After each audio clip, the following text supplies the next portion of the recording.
Magandang gabi mga lods. For today's videos, sa kusina naman tayo mga lods. At magluluto ako ng 3 pirasong isda na nadaanan ko galing trabaho mga lods sa palengke. Ang tawag nga ng isdang dalawang yan mga lods ay kitong kung tawagin sa amin, at yung tulingan. Yung kitong mga lods, pamilya pa ng danggit yan mga lods. At ang pagkakalam ko, ang tawag sa Tagalog yan ay sa maral. Hindi ko lang alam mga lods kung anong tawag sa Tagalog to. Huwag comment down below na lang mga lods kung anong tawag sa inyo yan. Yan nga mga lods, at hiniwa-hiwa ko yung danggit dyan na isa, kitong kung tawagin sa amin, at yung tulingan mga lods. Dahil yung isa bubuuhin ko dahil piprituhin dahil request nga ng aking partner. Masarap din kasi yung uri ng isdang na yan iprito mga lods dahil may malasa yan mga lods. Yan nga mga lods, at hugasan ko nga dyan mga lods ang isda at isa-isahin kong ilagay sa kaserola mga lods. Ayan. At para pag-isahin ko na lang din mga lods, timplahan. At kung napapansin nyo mga lods ay medyo nasa taas yung camera mga lods dahil yung tripod ko na pinataas ko dahil baka hindi makita mga lods. Ayan nga pa, tingin-tingin pa nga ako dyan mga lods kung sa tama yung pagkalagay dahil wala nga ang tagahawak mga lods. Medyo nahihirapan pa nga ako ngayon mga lods mag video sa sarili ko dahil wala mang maghahawak mga lods dahil yung asawa ko busy din mga lods. Naglalabay nga pala siya sa oras na yan mga lods. Dalawa lang kami sa bahay mga lods, nagtutulungan kami sa trabaho ng bahay mga lods. Siya maglalaba, minsan naman ako o siya naman magluluto, ako maglalaba.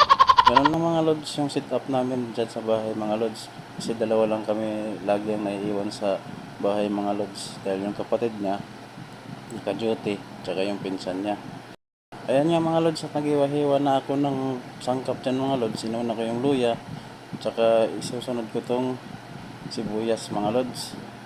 Bago ang lahat nga pala mga lods, i-flex ko lang pala mga lods. May 5K na followers na pala ako mga lods. Maraming salamat nga pala sa inyo mga lods sa walang sawang pagsubaybay mga lods. Sana huwag nyo akong pagsawaan mga lods. Sana andyan pa rin kayo laging nakasubaybay sa aking mga video mga lods. At sana kung may mga basher man mga lods ay wala naman mga problema mga lods. Pwede nyo naman akong ibas at hindi naman ako gaya ng iba na maasarin. Gusto ko pa nga yan mga lods kung may mga basher dahil sa mga basher din, doon din tayo natututo kung may pagkakamali tayo o may tama. Ayan nga mga lods, at mga sangkap ay nilagay ko na dyan sa kaserola mga lods, at lalagyan ko na nga dyan ng suka tsaka paminta mga lods. Lalagyan ko ng mantika pala mga lods, para isa rin kasi yan sa nagpapalasa sa paksiw mga lods.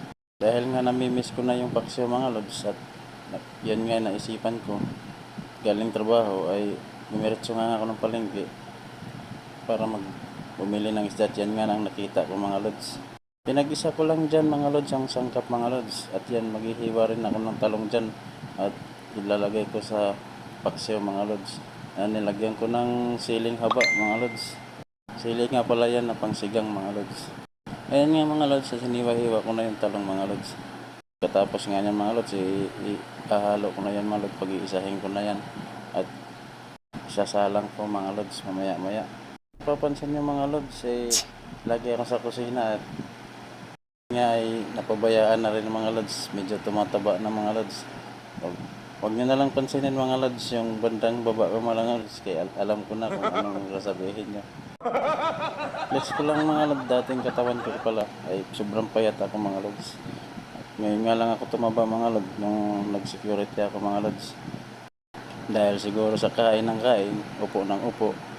Pero mga lods, hindi biro din ang trabaho ko kahit security guard. Sabi nga nila mga lods, ay ang trabaho daw ng security guard ay trabahong tamad. Hindi nila inisip mga lods na ang security guard ay stress yan.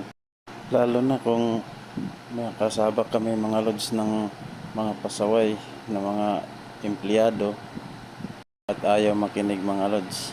Kami yan kasi mga lods sa mga empleyado ay yung gusto nila ang masusunod mga lods. Hindi nila inisip na kung ano kahirap ang trabaho ng isang security guard mga lods. Balik nga tayo dito sa pagluluto mga lods. Ayan nga, painit na ako dyan ng pero kawali mga lods dahil nga magpiprito ako dyan mga lods ng isang danggit mga lods, kitong kung tawagin.